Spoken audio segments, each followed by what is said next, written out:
Since September the 11th, America has seemed locked into its war on terror.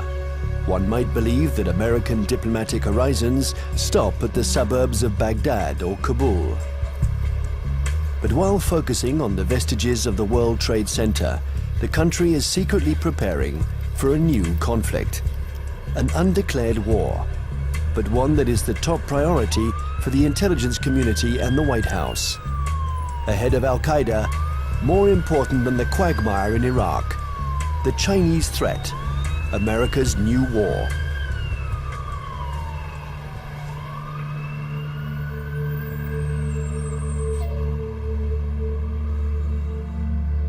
They have a term they call comprehensive national power, which is economic, political, military, all together, cultural. And they say this is the essence of China. This is the time for China to rise. Our time has come. This is the Tang Dynasty again. We are a great power. We are a world power. They are playing the old Sun Tzu game, winning the fight without firing a bullet, or that isn't what Sun Tzu said, but win the battle without losing men. That's the best way of winning. And I think they're very conscious of this, but they're willing to fight.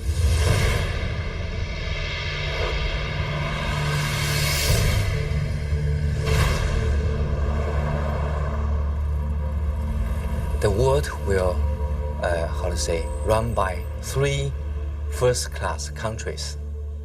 One is USA, United States of America. Another is USE, United States of Europe. Then the Greater China. At this point, at the current point, I think the possibility to see a USE is very slim. But the USA stay as top one country is something sure, right? And as for the possibility of Greater China, the possibility is something in between. Right?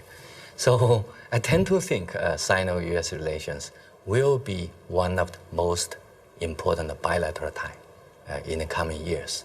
And this bilateral tie will decide the nature of international relations in 21st century.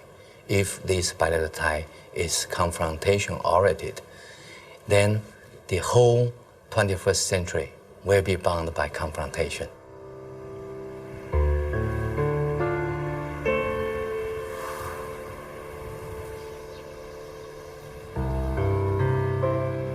Kinmen Island, the actual frontier between the two giants, and where the ultimate confrontation may take place.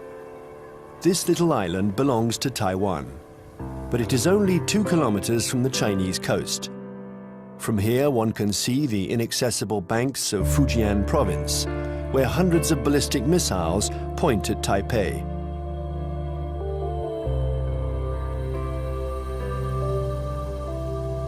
"24 hours a day, for 60 years, Taiwan has been watching Communist China.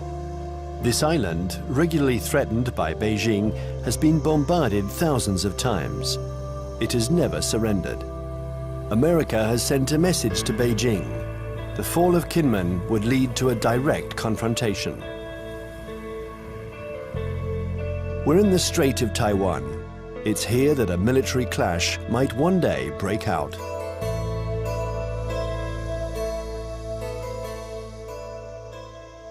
Taiwan is one of those emotional hot-button issues, the way Jerusalem is to Palestinians and Israelis, the way Kosovo was to the Albanians and Serbs.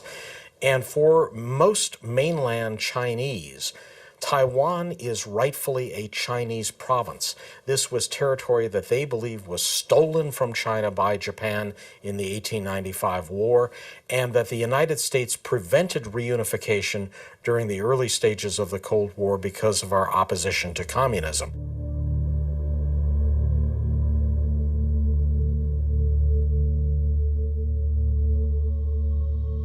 In 1996, here in the Straits of Taiwan, China and America engaged in their biggest military standoff. The ongoing elections in Taiwan annoyed the regime in Beijing. So the Chinese army decided to launch huge military maneuvers to test the Americans' reaction.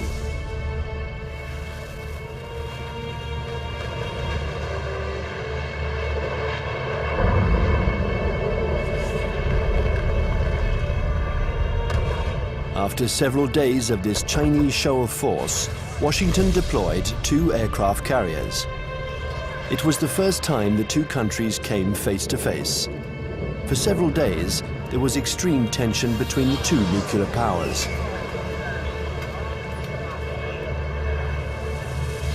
When the Chinese fired short-range ballistic nuclear-capable missiles off the north and south coast of Taiwan and carried out a major, what we call a live-fire exercise. And Jiang Zemin was there, the president. They were using some very belligerent language. This is when we dispatched 2 carrier battle groups off the East Coast. And this was a show, this was force. And the matter quickly dissipated. The Chinese thought this was excessive. They thought that they had an understanding with the U.S., that they would have a limited display to show their seriousness on the issue. The U.S. would adopt a very limited response, and then they would both back away. They regarded the deployment of a second carrier as excessive and in some ways as humiliating to the Chinese, because the Chinese couldn't do much to deter or complicate the deployment of those carriers.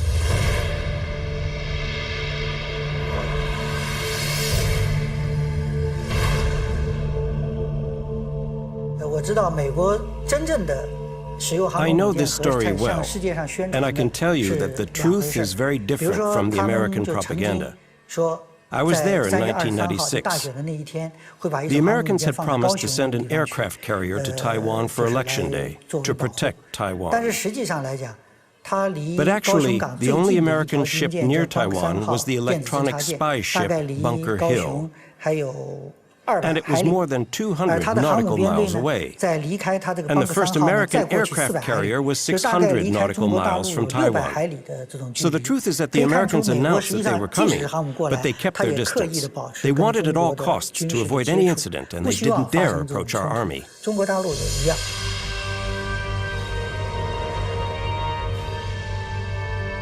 Even if the Americans didn't take much of a risk, in the eyes of the world, they reaffirmed a sacred principle of their foreign policy.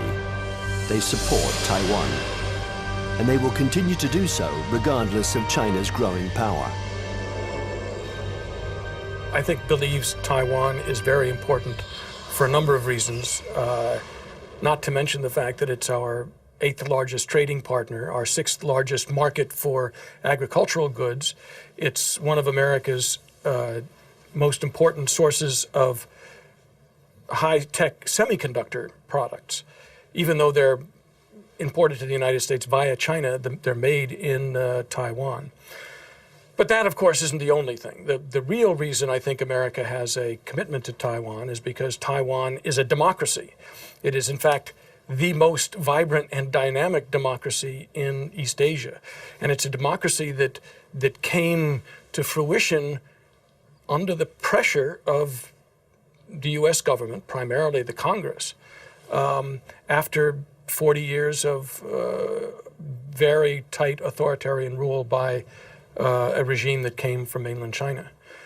I think, however, the real reason that the United States, especially the Pentagon, is so concerned about Taiwan is that it has been a very strong defense and intelligence partner for the last 50 years, including the last 30 years since the breaking of relations with the Republic of China on Taiwan.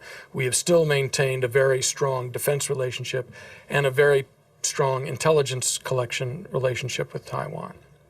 I would say the United States is committed to Taiwan. This goes back historically a long, long way. World War II, we were there. And we were looking for a strong, unified, democratic China.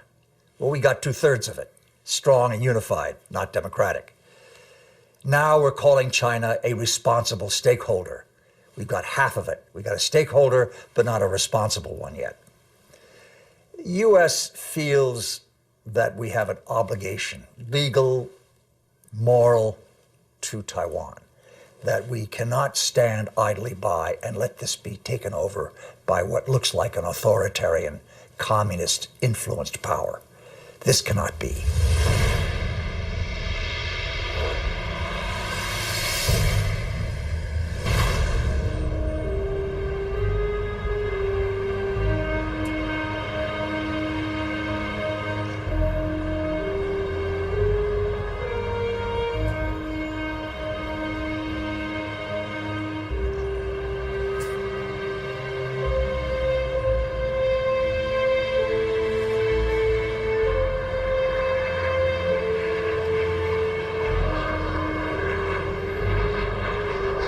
Taiwan, an island of 23 million inhabitants, 250 kilometers from the Chinese coast, is today the most explosive strategic issue between China and the United States.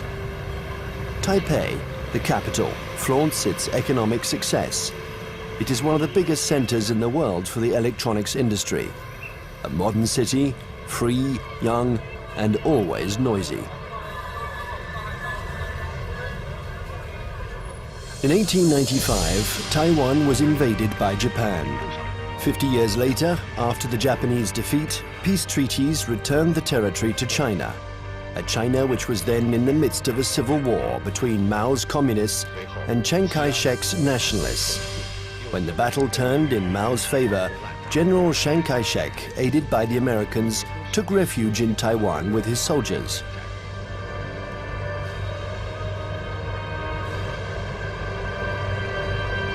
Since then, two Chinese governments have coexisted. In Beijing, the communist regime that controls the entire mainland. And in Taipei, the nationalist regime, having become little by little a democracy, calling itself the Republic of China, which rules only Taiwan. Officially, these two governments both claim to be the legitimate representatives of all the Chinese. Taiwan is not recognized as a state by the UN. Only 20 small countries maintain diplomatic relations with the island.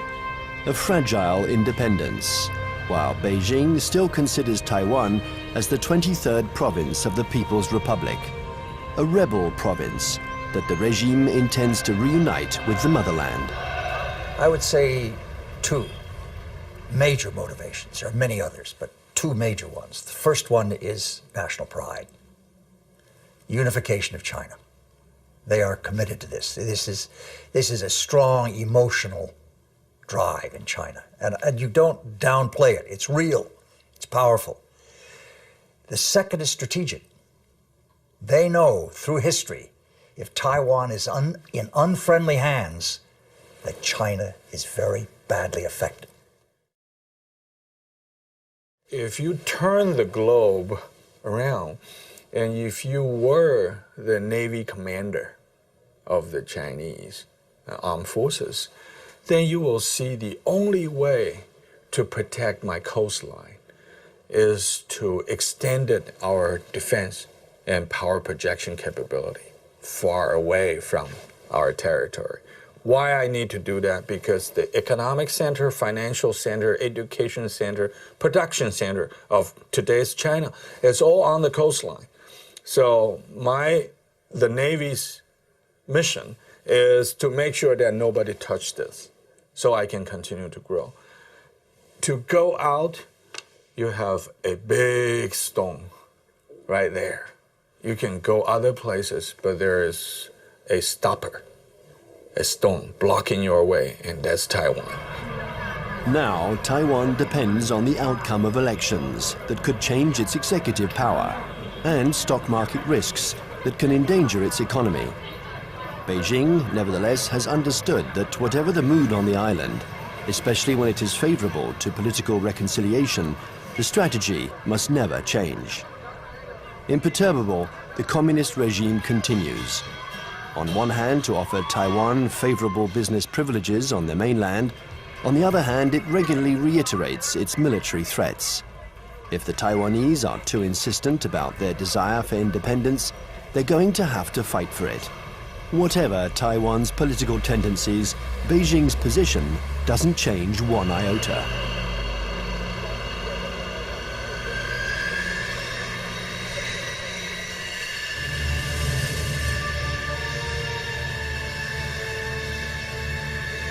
A freeway in the middle of the island of Taiwan. In a few minutes, it has been transformed into a landing strip. The population watches this military exercise. They're used to it. French Mirage 2000 and American F-16 jets land and take off with an enormous roar.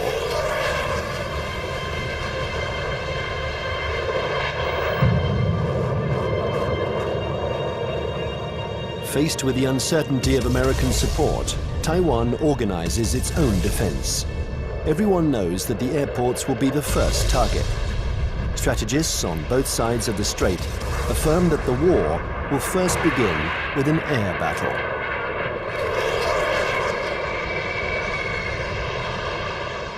I think that experts the world over know that it's very difficult to succeed with an invasion. We still remember Normandy. In a strait like ours, it's what's in the air that will make the difference. And we've always tried to keep a strategic advantage over China, our air superiority. But with the Chinese missiles, this equilibrium has been put into question.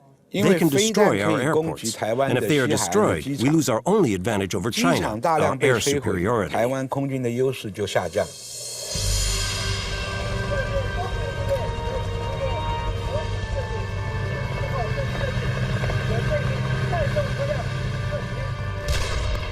Taiwan's military power is concentrated in its air force, but also in special ground forces.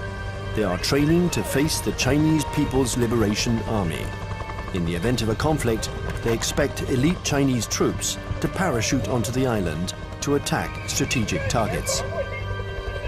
Every Taiwanese people here knows that when the war comes, Taiwan is going to take the first bullet. We are going to take the first bullet, and probably we're going to take the bullets continue for about 2 weeks until a month, until that the United States coming. And there's no way that U.S. will come here to fight a difficult fight. If they really want to get involved, it's better for them that to wait when the Taiwanese people, we are wearing down the Chinese elite troops and give them the huge number of the sacrifice. And then the U.S. can come in and clean out the battlefield and win an easy fight. Everybody in Taiwan knows that.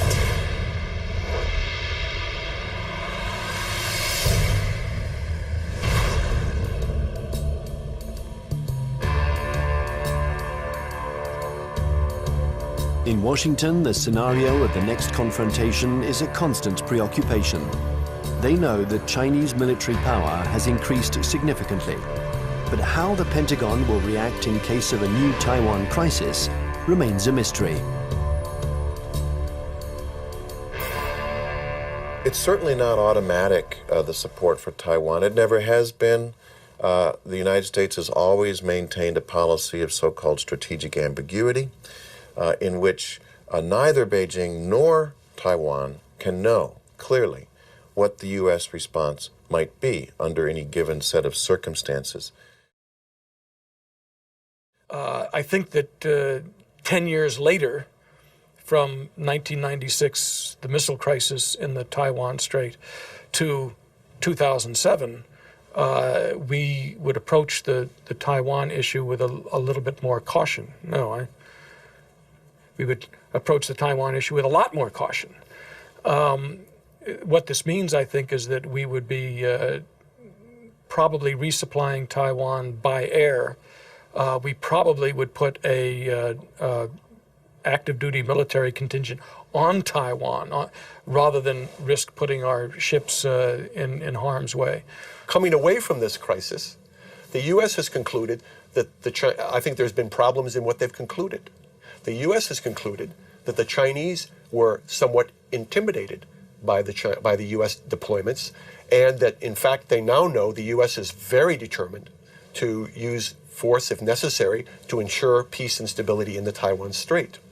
In fact, however, I don't think the Chinese were all that intimidated by the deployment of the carriers. What they were is it strengthened their resolve to acquire capabilities so that they won't be intimidated in the future.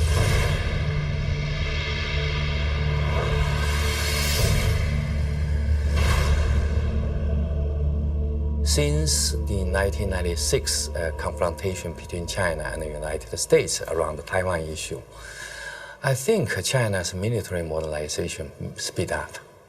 And people saw some achievements, right? Now China owns J-10. That's the typical third generation fighter. And that made China is the third country that can independently produce the third generation firefighter. I think that's a strong signal to the US side, what achievement on military modernization on PLA side. If China's own terminal objective is trying to so-called unify Taiwan by using force to take over, I think their military capability is good enough. But I don't see that, because they're increasing their military budget over the last decade, almost every year, 2 digits.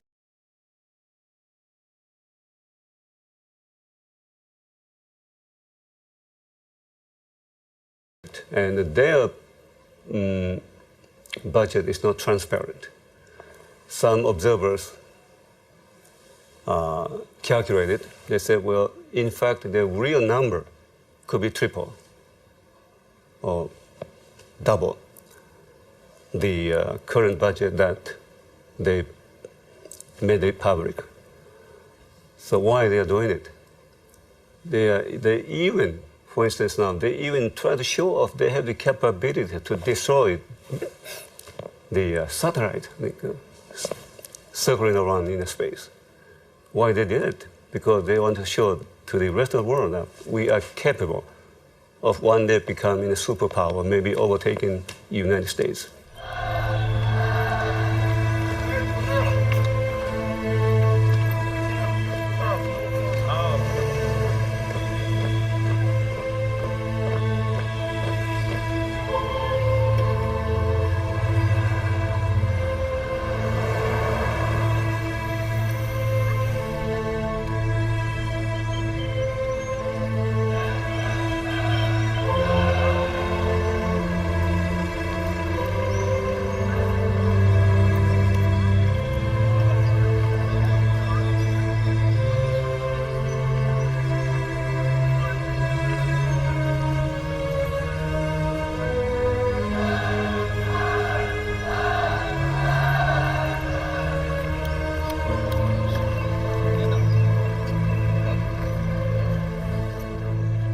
Frankly speaking, the status quo balance of power is still strongly in favor of the United States.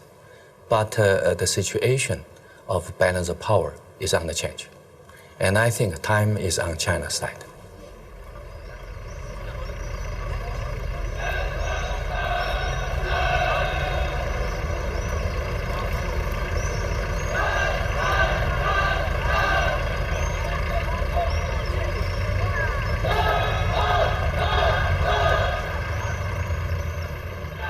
Since the 1996 crisis, the United States and China have often had occasion to test each other's resolve. Small conflicts, sometimes public, sometimes secret, that can be understood today as a pattern of confrontations between the two powers. On May 7th, 1999, in the midst of the Kosovo War, NATO bombed the Chinese embassy in Belgrade. 3 Chinese people were killed. NATO claimed it was a military error. CIA had apparently furnished the wrong maps. In answer to this provocation, the Chinese organized mass demonstrations in front of American embassies.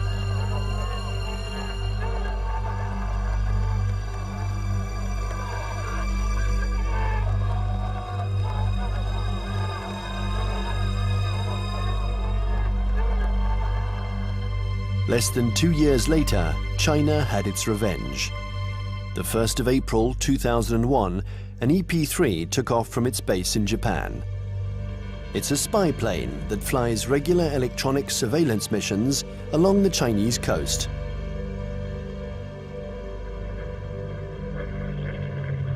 After 6 hours of flight, while still in international airspace, the American airplane was intercepted by 3 Chinese jets. This had been going on for some months. The Chinese planes came within a few meters of the American plane, a little game that the pilots were used to.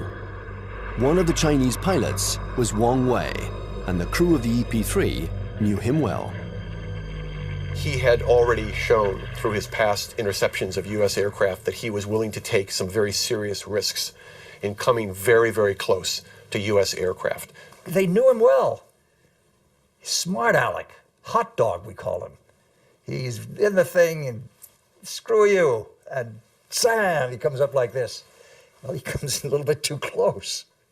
And the Chinese, again, the propaganda apparatus turns on, and they say, our plane deliberately turned, hit his plane, and it crashed. Your fault. And we said to China, that defies the laws of physics. The U.S. government had already expressed its concern over this to the Chinese government. I think in this instance, he miscalculated, and he allowed his aircraft to get too close, and it struck the U.S. aircraft, and it damaged his aircraft in a way that forced him to crash.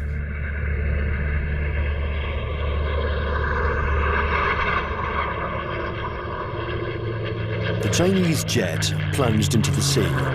Its pilot was declared missing. The EP-3 was seriously damaged.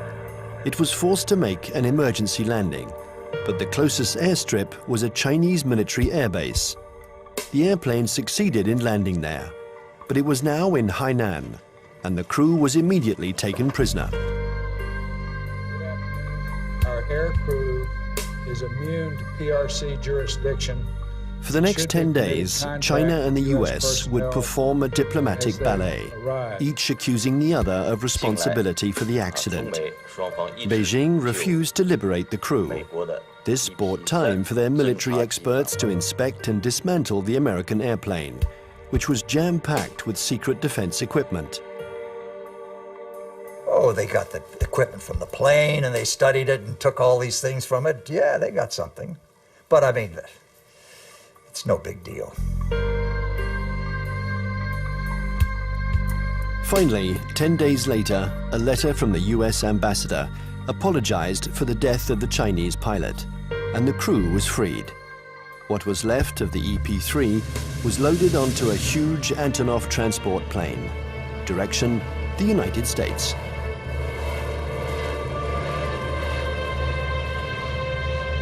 The People's Liberation Army did the same thing after each small battle. They analyzed all American techniques and strategies. It was almost an obsession with Beijing. Chinese military development was entirely oriented towards a confrontation with the US. In 1996, China understood that aircraft carriers were the main threat, so they tried to develop arms to counter them. There are several things that the Chinese have done over the last several years that play to this capability. One of them is they have developed a larger number of more sophisticated submarines, diesel submarines. And contrary to what a lot of people think, many diesel submarines are quieter than many nuclear submarines. They're very hard to detect.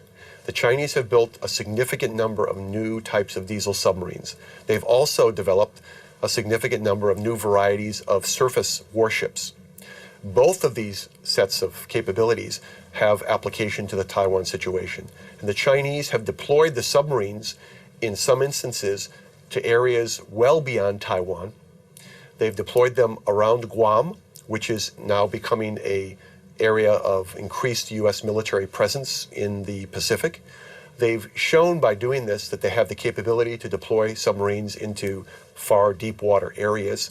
And obviously, this becomes a potential concern to any carrier battle group commander who wants to bring a carrier up close to Taiwan. We saw last October 26th, our carrier battle group, the Kitty Hawk, was in the waters in the vicinity of Okinawa. And all of a sudden, there emerged right in the middle of the carrier battle group, a very modern Chinese submarine that nobody had seen, nobody had heard. It came up within a few miles of the Kitty Hawk itself. And we know that this submarine is equipped with very advanced torpedoes, and that if it wanted to, it could have sunk our carrier. The Chinese know we are dependent on two things militarily in Asia. Number one, satellites. Number two, aircraft carriers. They have demonstrated to us they can take out each one. Will they ever do that? I doubt it. This is what you might call psychological warfare.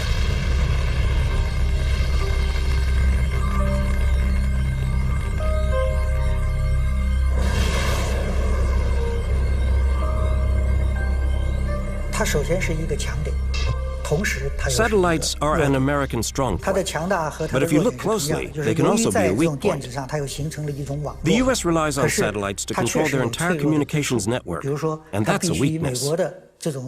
Today, and we were able to verify this during the last conflicts, the American military depends too much on its electronics and satellites.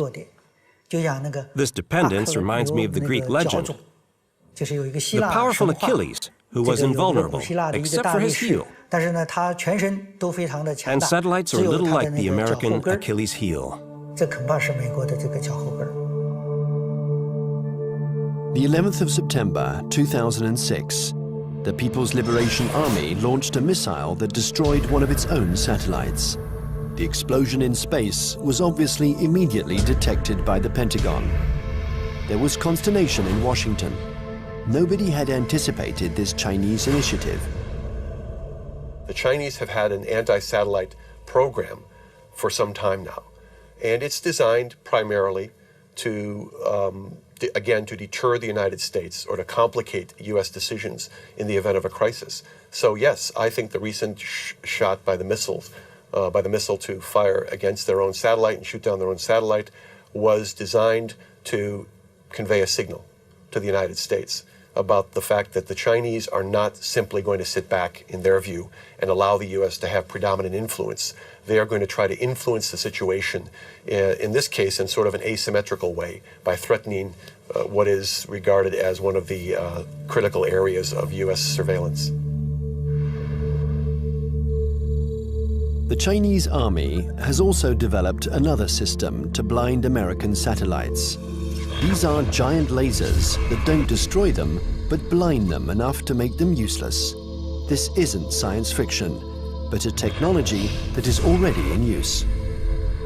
And then there exists a still more terrible weapon, a weapon that the Americans and the French have already mastered.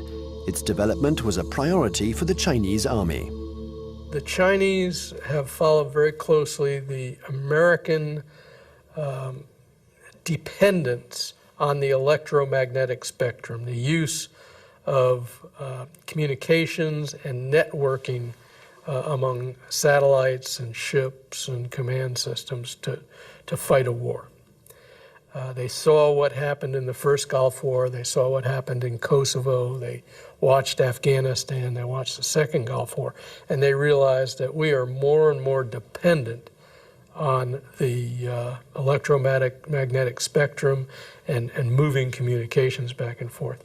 And an electromagnetic pulse, which is produced by detonating a nuclear weapon, usually fries transistors and stops that kind of communication.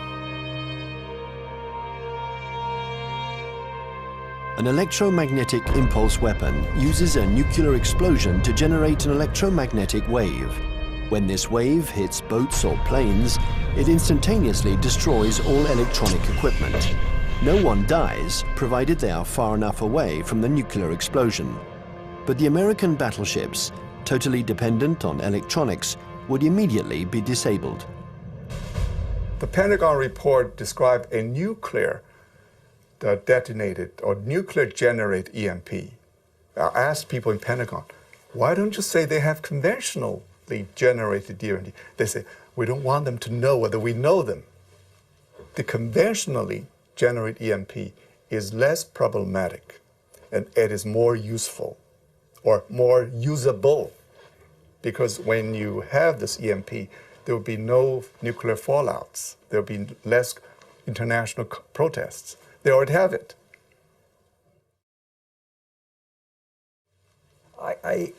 Yes, it is like shooting down the satellite, getting the submarine under the aircraft carrier, EP-3 incident off Hainan. It is, look, we mean business. You pay attention to what we're doing.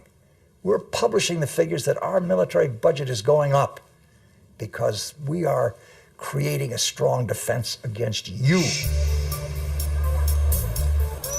China's developing power isn't only military.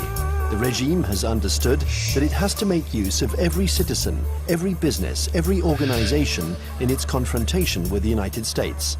An arms race wouldn't make sense against Washington. It's a war to control energy, the media, culture, and raw materials.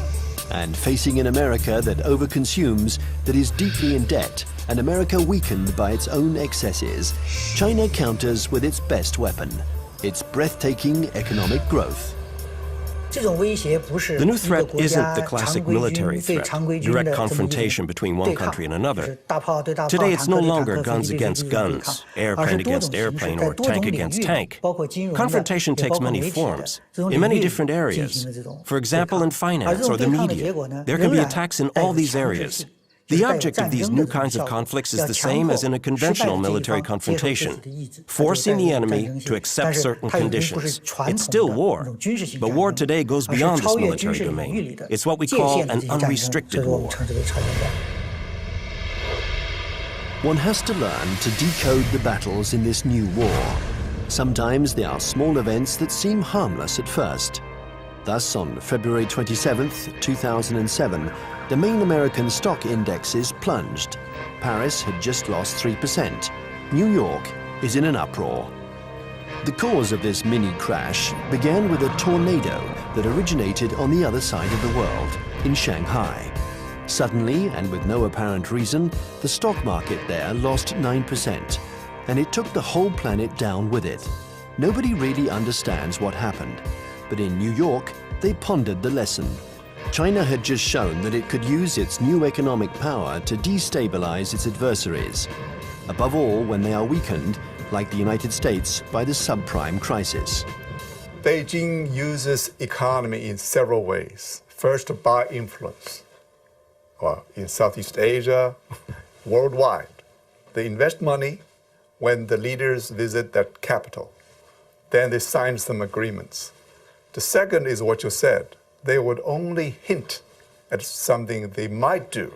For instance, the now $1.2 trillion foreign reserve of China as of the end of March 2007, 40% of them are deposited in United States Treasury bills. So if Beijing decides to transfer that to euros, it will be very painful to the United States. But Beijing doesn't need to say. It only hints here and there. And Washington feels a big headache. Thus, China and America multiply their battlefields. There is the piracy of Hollywood DVDs, the recall of Chinese toys by American builders, the reception of the Dalai Lama in Washington, the buying up of oil companies by Beijing, hundreds of conflicts. China and America think that they have to dominate in order to survive. The U.S. consumed over 35% of the whole, global consumption, right? 8 times as their population percentage. So they enjoy this position as the only superpower. Then they can get extra resources. So there is a bipartisan support stance for U.S. foreign policy. They will remain as the only world leader in the world. And then they will keep alert against any country, no matter the name of this country, China, French, Russian, Germany, India, Brazil, any country that can threaten the U.S. dominance, that will be a problem.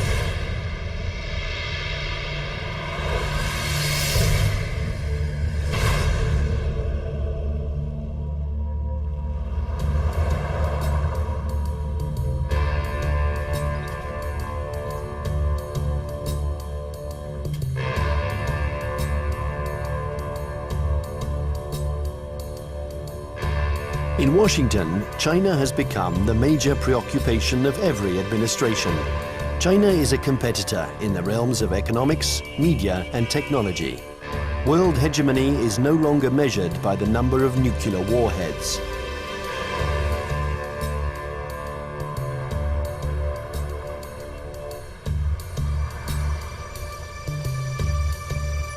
Congress has even created a permanent investigation commission, unique in its kind, whose mission is to study the economic and security challenges posed by China. Russia never got that kind of attention during the times of the Cold War.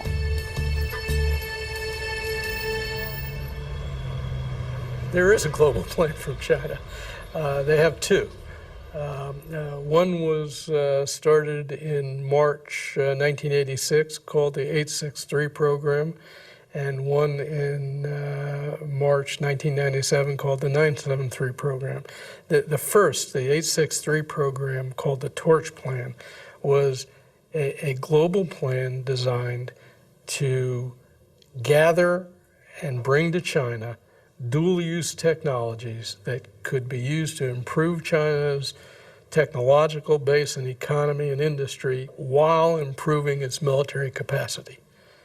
And it's an organized thing, you know. Each industry every year from the central government gets goals and targets and objectives and gets told to send people out and go do that.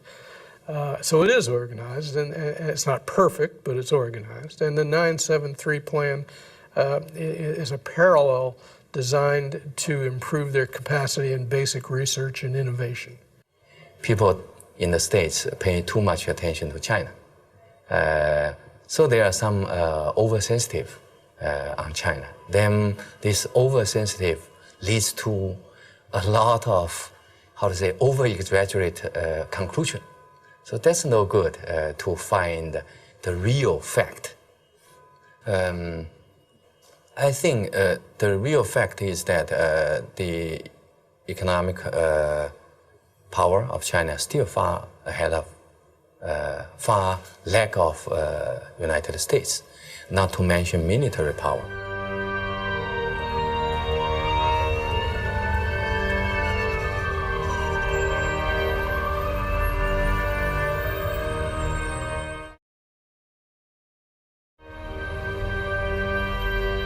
If the French Foreign Intelligence Collection Service goes to a student and says, while you're at Tufts University, we want you to go over to some laboratory and gather this, the student can say, I'm busy.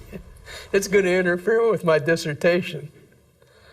If the Chinese intelligence service goes to a student and says, we want you to, you want a visa? You want a passport? When you go to the United States or to France, you will write a dissertation on this, you will work on this project, and you will report back to us, or you'll never get a job in China, or your family will lose its house. Now, they have the capacity to do that.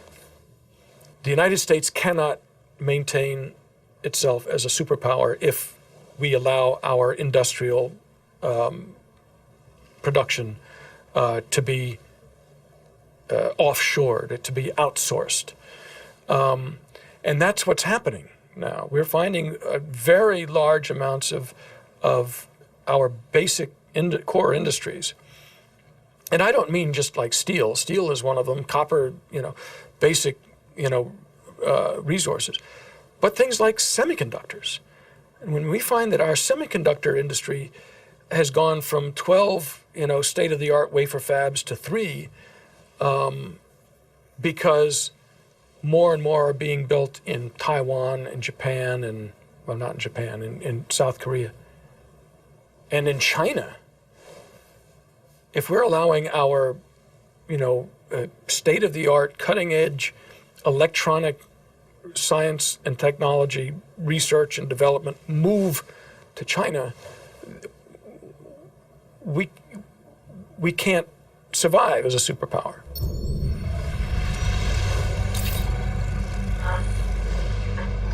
This technological war culminates in cyberspace. China and the US have armies which are developing cyber soldiers who spy on or attack each other's computer networks.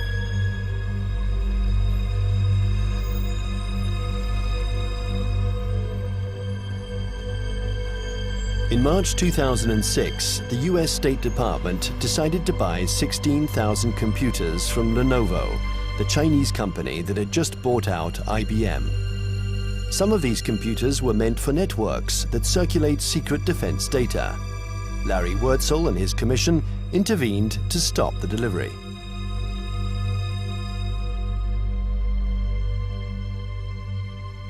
Having been an intelligence officer for a lot of years, 25 years in military intelligence, and having also for a part of that time worked on counterintelligence and signals intelligence, communications intelligence, that I knew it was technically possible to alter or embed either software or even hardware into a computer that would allow someone access to a whole network.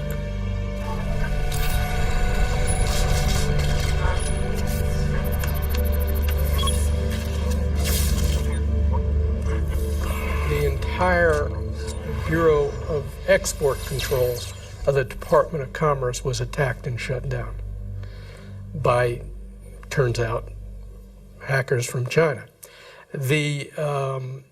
The State Department itself lost a bureau and all its computers by hackers from China.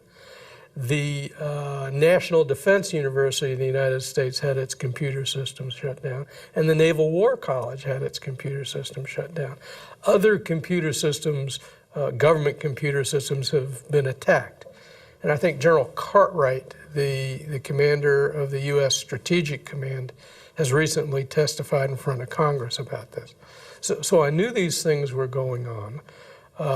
There's more going on that we learn about on the Commission because we do have access to classified information. I can only say that in many cases, the United States knows these attacks are coming from China and knows that they're coming even from specific organizations in China. But I can't go into the details on who. The war on the internet is as old as the internet itself. And one can't say that this was a Chinese invention. In America, the CIA and NASA employ 25,000 people to work on the internet. They have the largest internet surveillance and listening centers. So it's true, war exists on the internet. The war has begun without a single missile being fired, without the world noticing. The war has begun in all of these new technologies. Many civil technologies also have military applications. This is especially true of the entire electronics industry and the internet. They're new battlefields in an unrestricted war. The media, finance, business, all these are included.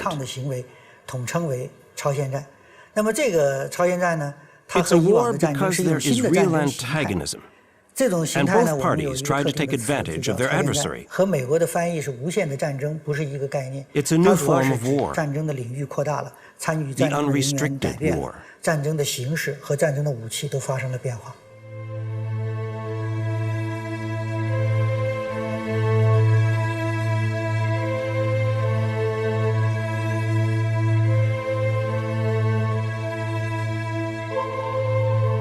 This unrestricted war has already begun. Almost everywhere in the world, there is a fight for oil, for water, for resources that are dwindling in the eyes of the West because of China's development. America uses its military might to assure its power and guarantee its vital supplies. China employs an asymmetrical strategy. It looks for its adversaries' weak points. Nevertheless, this war is apparent everywhere in the world. In North Korea, Myanmar, Iran, or Darfur, in all the hotspots, China and America are opposing each other in the wings.